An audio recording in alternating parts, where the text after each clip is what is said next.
Les banques en ligne, donc les pure players, les Boursorama, Fortuneo et autres, sont des banques 100% digitales, en ce sens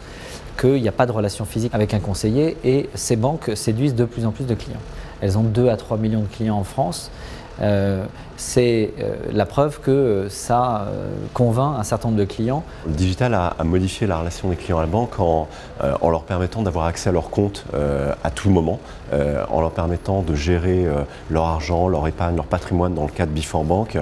à travers les différents canaux que sont le web aujourd'hui, mais aussi de trouver leur banque sur une tablette ou sur un smartphone, de pouvoir réaliser toutes leurs opérations bancaires à distance à n'importe quel moment du jour ou de la nuit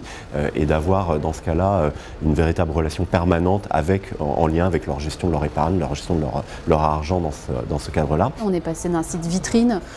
qui proposait notamment de l'information produit ou des services simples en termes de transactionnel à un site totalement complet sur lequel naturellement vous pouvez consulter vos comptes, vos dernières opérations, réaliser du transactionnel en termes notamment de réalisation d'opérations de banque au quotidien, des virements. Aujourd'hui 80% des virements passent par Internet, de la souscription d'ordre de bourse et de la souscription par exemple d'OPCVM sont aussi massivement naturellement générés par Internet. Mais de plus en plus aussi, on constate qu'il y a des produits qui sont souscrits totalement sur Internet ou sur les médias digitaux ou sur l'application mobile ou sur l'iPad.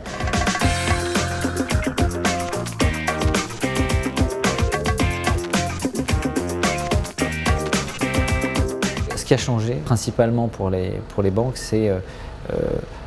la typologie, on va dire, des modes de contact des clients avec leurs conseillers. Before Bank a également en appui de son site internet une plateforme téléphonique donc dans laquelle on peut téléphoner, appeler, mais on sait écrire des emails et nous retrouver aussi sur les réseaux sociaux. Donc il y a une discussion qui se fait de façon un petit peu à n'importe quel moment, en mobilité, pour des besoins très précis ou des questions un petit peu plus complètes sur lesquelles on prend un peu plus de temps pour discuter. Donc le digital leur rend un accès beaucoup plus facilité à toutes les problématiques patrimoniales, les problématiques de gestion d'argent, pour s'organiser et puis pour optimiser leur placement financier essentiellement.